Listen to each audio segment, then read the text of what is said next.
ಸಮಾವೇಶ ಮಾಡ್ತಿದ್ದಾರೆ ಅಮಿತ್ ಶಾ ಅವರನ್ನು ಅಲ್ಲಿಗೆ ಕತ್ತರಿಸಿದಂಥ ಪಕ್ಷಕ್ಕೆ 1 ಕೋಟಿ ರೂಪಾಯಿ ನೀಡ್ತೀನಿ ಅಂತ ಘೋಷಣೆ ಮಾಡಿದ್ದಾರೆ. ಸಮಾವೇಶ ಮಾತಾಡೋದು ಇವೆಲ್ಲ ನೋಡ್ರಿ, ಕಾಂಗ್ರೆಸ್ಸಿನ ಕಾರ್ಯಕರ್ತರು ಅವರು ಕಾಂಗ್ರೆಸ್ಸಿನ ಹೆಸರು ಹೇಳೋ ಬದಲಿ ದಲಿತ ಸಂಘಟನೆಗಳ ಹೆಸರು ಹೇಳ್ತಾರೆ.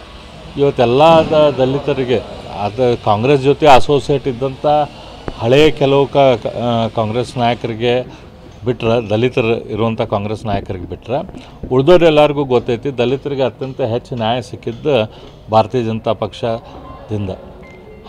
50 ವರ್ಷ ಆದಮೇಲೆ ಅದನ್ನು ರಿಸರ್ವೇಷನ್ ಕಂಟಿನ್ಯೂಷನ್ ಆಗ್ಬೇಕಂತ ಬಂದಿದ್ದು ಶ್ರೀ ವಾಜಪೇಯಿ ಅವರ ಕಾಲದಲ್ಲಿ ಮತ್ತು ನರೇಂದ್ರ ಮೋದಿಯವರ ಕಾಲದಲ್ಲಿ. ಅದನ್ನು 2 ಟೈಮ್ದಲ್ಲಿ ರಿಸರ್ವೇಷನ್ ಕಂಟಿನ್ಯೂ ಮಾಡಿದ್ದು ಭಾರತೀಯ ಜನತಾ ಪಕ್ಷದ ಸರ್ಕಾರ. ಇಂಟರ್ನಲ್ ರಿಸರ್ವೇಷನ್ ಇವತ್ತೇನು ಇಡೀ ದೇಶಾದ್ಯಂತ ಆಗಬೇಕಂತ ಅದಕ್ಕೆ ಹೊಸ ಚಿಂತನೆ ರೂಪ ಕೊಟ್ಟಿದ್ದು ಭಾರತೀಯ ಜನತಾ ಪಕ್ಷದ ಸರ್ಕಾರ. ಶ್ರೀ ಭೀಮರಾವ್ ಅಂಬೇಡ್ಕರ್ ಅವರ 5 ಪಂಚಕ್ಷೇತ್ರ ಏನದಾವು ಆ ಪಂಚಕ್ಷೇತ್ರನ ಪುನರುಜ್ಜೀವನ ಮಾಡಿದ್ದು ಭಾರತೀಯ ಜನತಾ ಪಕ್ಷದ ಸರ್ಕಾರ. ಅವರಿಗೆ ಭಾರತ ರತ್ನ ಕೊಟ್ಟಿದ್ದು ಕಾಂಗ್ರೆಸ್ಸೇತರ ಸರ್ಕಾರ.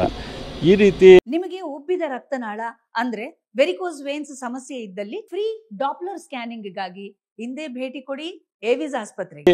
ಎಲ್ಲ ಕೆಲಸ ದಲಿತರ ಸಂಬಂಧ ಒಳ್ಳೇದೇನರ ಕೆಲಸ ಇವತ್ತು ದೇಶದಲ್ಲಿ ಮಾಡಿದ್ರು ಅದು ಭಾರತೀಯ ಜನತಾ ಪಕ್ಷ ಮಾಡಿದ್ದೈತಿ. ಇವರೆಲ್ಲ ಈ ರೀತಿ ಮಾತಾಡಿದವ್ರ ಮೇಲೆ ಆ್ಯಕ್ಷನ್ ತೊಗೋಬೇಕಾಗ್ತೈತಿ. ಯಾಕಂದರೆ ಈ ರೀತಿ ನಾಲಿಗೆ ಹರಿ ಬಿಡುವಂಥ ನಾಯಕರು ಅಂತ ಹೇಳ್ಕೊಳ್ಳೋಂಥವ್ರ ಮೇಲೆ ಆ್ಯಕ್ಷನ್ ತೊಗೋಬೇಕಾಗ್ತೈತಿ. ಸರ್ಕಾರ ಅದನ್ನು ತೊಗೊಳ್ಳಿ ಅಂತ ನಾನು ಒತ್ತಾಯ ಮಾಡ್ತೇನೆ. ಆದರೆ ನನಗೆ ಅನಿಸಿದ ಮಟ್ಟಿಗೆ ಈಗಿನ ಸರ್ಕಾರ ಅವ್ರು ಯಾವುದೇ ರೀತಿ ದೇಶ ವಿರೋಧಿ ಸಮಾಜ ವಿರೋಧಿ ಕೆಲಸ ಮಾಡೋರ ಮೇಲೆ ಆ್ಯಕ್ಷನ್ ತೊಗೊಳೋರಲ್ಲ. ಯಾಕಂದ್ರೆ ವಿಧಾನಸೌಧದಲ್ಲಿ ದೇಶ ವಿರೋಧಿ ಕೃತ್ಯ ಪಾಕಿಸ್ತಾನ ಜಿಂದಾಬಾದ್ ಅಂತ ಕೂಗಿದವ್ರ ಮೇಲೆ ಇನ್ನೂ ತನಕನೂ ಕರೆದು ಎನ್ಕ್ವೈರಿ ಮಾಡಿಲ್ಲ ಆ ನಾಸಿರ್ ಹುಸೇನ್ ಮೇಲೆ. ಹಾಗಾಗಿ ಇವ್ರ ಕಡೆಯಿಂದ ಏನು ನಾವು ಹೆಚ್ಚು ಅಪೇಕ್ಷೆ ಪಡೋದಿಲ್ಲ. ಆದರೆ ಇಂಥವ್ರ ಮೇಲೆ ಆ್ಯಕ್ಷನ್ ಆಗಬೇಕು. ಸರ್, ಈಗ ಬಳ್ಳಾರಿಯಿಂದ ವಿರುದ್ಧದ 2ನೇ ಹಂತದ ಹೋರಾಟ ಆರಂಭ ಆಗುತ್ತೆ.